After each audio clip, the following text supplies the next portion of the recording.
Bienvenue dans le mic de Syrah. Aujourd'hui, on parle de courage, pas celui qu'on montre, mais celui qu'on porte. Mon invité s'appelle André Adou. Cela fait 8 ans qu'il vit avec l'insuffisance rénale. Et aujourd'hui, il fait face à une tumeur. Malgré tout, il se bat, il écrit et il sensibilise. André, bienvenue. Merci Syrah. J'espère que vos reins vont bien. Oui, nous revenons super bien. Comment tu vas? Ça va, mes reins sont secs. À part ça, tout va bien. D'accord, Dieu merci. On va commencer tout de suite. Est-ce que tu es prêt à parler à André? Ouais. Tu es prêt? On peut compter sur toi? Mhm. On s'accroche tout de suite après le jingle.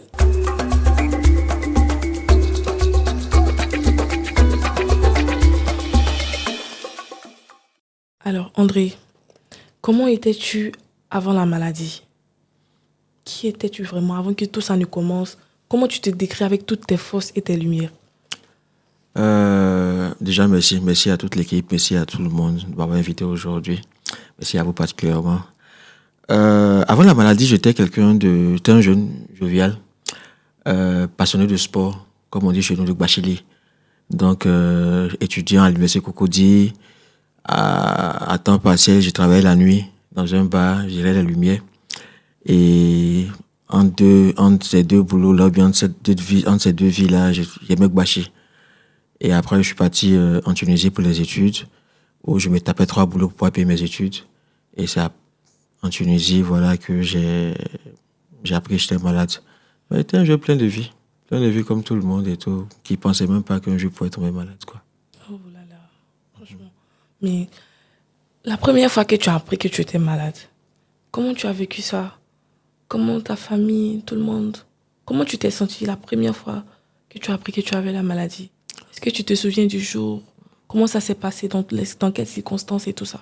La première fois que j'ai appris ça, c'était un soir. Un soir, revenais d'une soirée avec des amis français, là. On est allé manger. Voilà. D'accord, Mais les semaines qui ont précédé, je me sentais pas bien. d'accord. Après, j'ai prenais ça pour un coup de fatigue. Comme je disais, je faisais 3 boulots pour pouvoir payer mes cours. Comme un petit palu. Comme un petit palu, voilà. Donc, j'ai essayé de tenir. J'ai même fait venir mon petit frère en Tunisie déjà pour qu'il puisse prendre le relais sur mes boulots. D'accord. Et après cette soirée-là, je rentrais et j'avais plus de force pour monter les marches d'escalier. Et donc, j'ai demandé à mon petit frère de descendre. Et il est descendu, on allait à l'hôpital. Et là, après une batterie d'examens, on me dit que j'ai l'insuffisance rénale. Et tout naturellement, hein, à l'époque, là, il n'y a que la série Ma Famille, j'aime bien dire ça, dans laquelle je me suis projeté. Bouiri et Michel avaient l'insuffisance rénale et on sait comment tout le monde a réagi. Ça faisait genre, ça sonnait mort. Mais toi, personnellement, comment tu as reçu le choc lorsque tu as appris que tu étais atteint d'insuffisance rénale? Comment tu as vécu ça dans les 3 premières minutes? Les 3 premières minutes, tout était noir. Oh là Je là. me suis déjà vu comme quelqu'un qui était Comme un déjà cadavre. comme un cadavre Oh là déjà. là. C'était clair. Moi, jeune, avec la maladie, ce que j'ai comme idée sur cette maladie-là, genre, j'ai fini quoi. Pour toi, Voilà, tout était mort. tout était noir. Déjà, je me suis assis. Le médecin a été clément, il m'a laissé le temps. Donc, il m'a laissé le temps, digérer. J'étais sonné. Il m'a juste demandé qu'on me mette en fauteuil roulant pour me ramener de ma chambre pour aller me... Fauteuil roulant. Oui, genre, déjà, quand je suis venu, j'étais mal en point. J'étais assez essoufflé déjà quand je suis arrivé. Donc, du coup, ils sont assez rigoureux sur les mesures. Donc, il m'a mis en fauteuil roulant. Tous les examens, je les fait en fauteuil roulant pour faire Oh là le moins là. d'efforts. Donc, après, quand je m'envoie en fauteuil roulant, je m'envoie en chambre. Juste pour aller me reposer le temps que le matin, il passe me voir. D'accord. Voilà, c'est juste ça. C'est comme ça. André, 8 ans de dialyse. Comment tu tiens? Je dis comment tu tiens parce que tu es encore sous dialyse actuellement. Mhm. Qu'est-ce qui a été le plus dur? C'est le corps ou le mental? Le corps va suivre le mental, clairement. Parce que D'accord. le corps, lui, il est déjà fatigué. Déjà, D'accord. on a des complications de la maladie qui me font un bon bonbon dans la mâchoire. Mais le mental, surtout Dieu, d'abord Dieu. D'abord Dieu, généralement, j'en parle pas, mais Dieu a été mon premier pilier. Même depuis l'annonce, c'était déjà les adorations. Moi qui n'aimais pas prier avant, Oh là là. c'était déjà les adorations. Donc, après, Dieu et la famille. La famille. La famille surtout. La famille, j'ai une bonne famille de sœurs, ma mère surtout. Et un sac d'amis. Je pense que quand tu es un bon ami, tout naturellement, les gens sont de bons amis Si, vis-à-vis de toi. Donc, effectivement. du coup, j'ai eu de bons amis qui sont venus vers moi, qui ont toujours été là. Et j'aime dire mon groupe de dialyse. Oui. Mon groupe de dialyse qui est une force pour moi parce que parfois, même dans la maladie, on n'arrive pas à expliquer les choses à nos proches. Même au médecin, tu n'arrives pas à expliquer. Oh là là. Mais ton pote de dialyse, tu peux lui dire des peux lui choses. dire. Il sait ce que tu vis.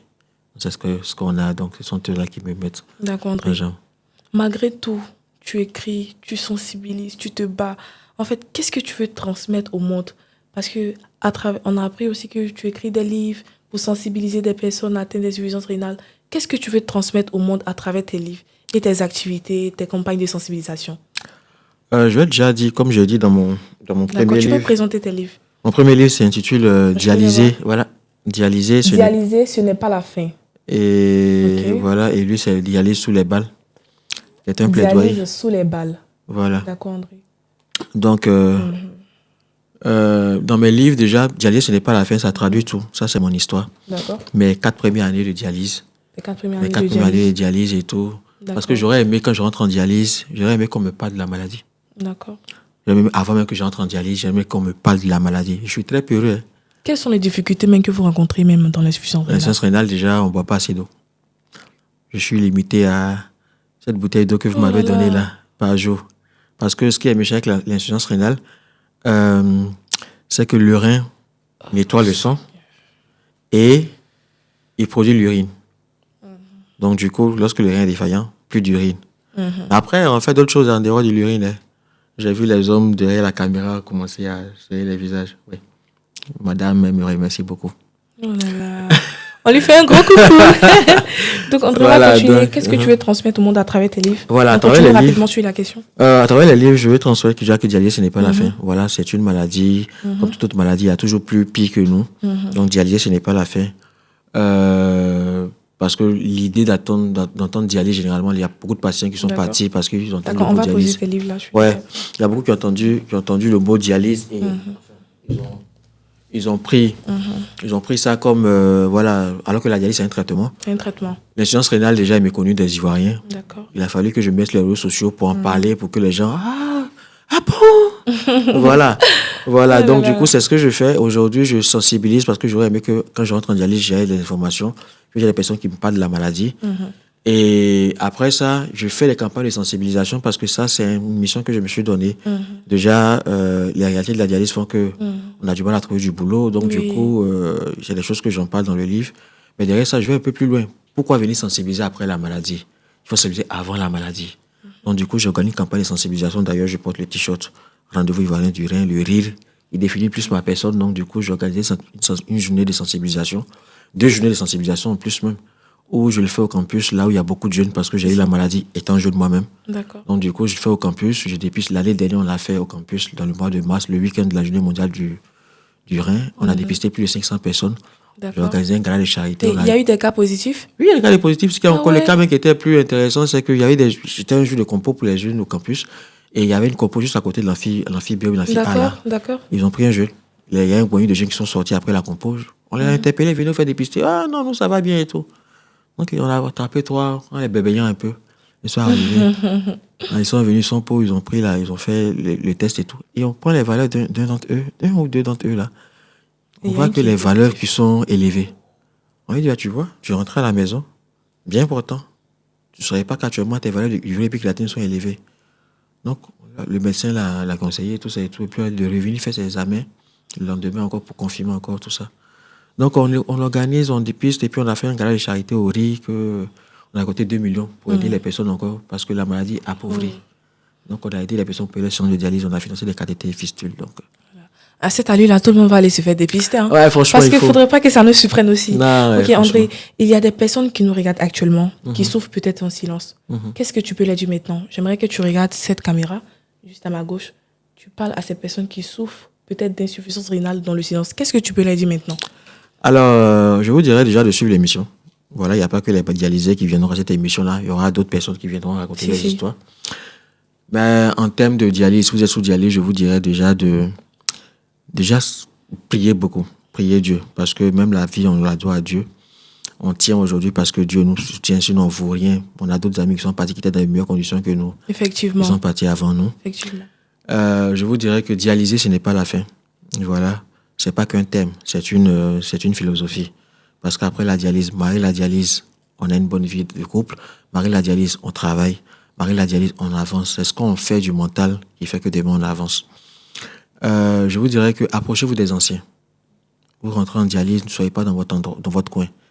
Approchez-vous des anciens. Les anciens, il y a des gens qui ont 22 ans de dialyse, 10 ans de dialyse qui ça sont existe là. vraiment? Oui, ils sont là, 25 ans de dialyse. Même il y a le dernier interview que j'ai fait à la RTI, là. C'était avec un gars qui avait 22 ans, qui a 20 ans de dialyse. J'ai suivi, mais Voilà, en fait... donc du coup, faut avoir parce que par exemple en dialyse, les gens ne savent pas que certains médicaments d'anti-hypertension jouent sur la libido quand tu es nouveau. Donc du coup, c'est une question que les dialysés n'osent pas en parler parfois. D'accord.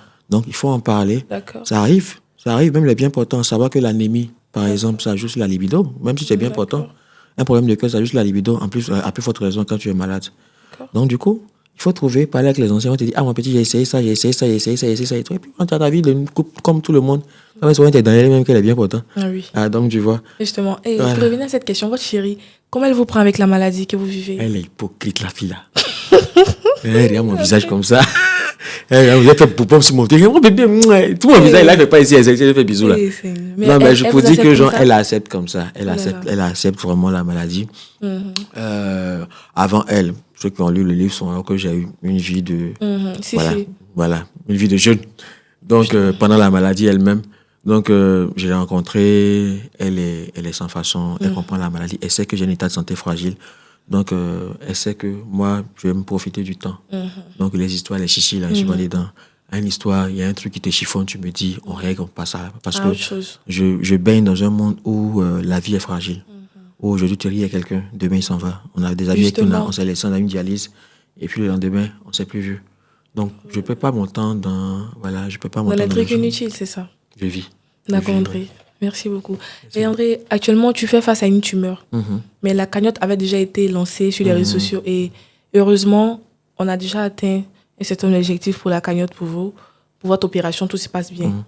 Merci mes abonnés pour ça. Mais actuellement aussi, André Adou se prépare pour une prochaine opération. Tu me rappelles déjà l'opération? La transplantation rénale. Je veux avoir la chance d'avoir la greffe. Voilà, il veut s'ajouter un rein. Voilà. Il a besoin d'une opération, il a besoin d'argent, il a besoin d'aide. Et à travers cette vidéo, à travers cette émission, on essaie de lancer un peu de l'aide, demander de l'aide à ces personnes de bonne intention qui souhaiteront l'aider. Voilà, pour pouvoir aller, pour qu'il puisse aller faire son opération tranquillement, pour qu'il puisse avoir un autre rein, s'il vous plaît. Exactement. Des bonnes personnes. Et comment on peut se joindre pour la cagnotte? Mon numéro, c'est le 07 48 21 56 19 et le 05 76 45 30 23. D'accord. Tu peux répondre? 07 48 21 56 19 05 76 45 30 23. Donc voilà un peu les numéros pour faire ses Wave, Orange Money. Et puis je dirais acheter beaucoup aussi mes livres. D'accord. Voilà. Et tes livres coûtent combien? Mes livres, le premier dialyse, ce n'est pas la fin. D'accord. Il a 5 000 francs en librairie. Celui-là, il a 5 000 francs. En librairie, mais 4 000 francs dans les centres de dialyse. D'accord. Et celui-là, il a 4 000 francs en librairie et 3 000 francs dans les centres de dialyse. Et on peut la trouver dans toutes les librairies? Oui, dans toutes les librairies. D'accord. Venez acheter les livres de M. André Adou. Il se bat, il écrit, il sensibilise, il mérite vraiment d'être encouragé. Je vous incite vraiment à acheter le livre. Moi-même, je vais acheter mes livres. Venez acheter. Merci beaucoup. Merci André. Merci André d'avoir accepté mon invitation. Merci à vous d'être une ambassadrice. Oh là là. Voilà. Merci pour ta force, merci pour ta dignité. Merci. Prenez soin de vous, prenez soin des autres, car le temps nous coûte vraiment cher. Merci, c'était le Mac de Syrah. À très bientôt. Au revoir.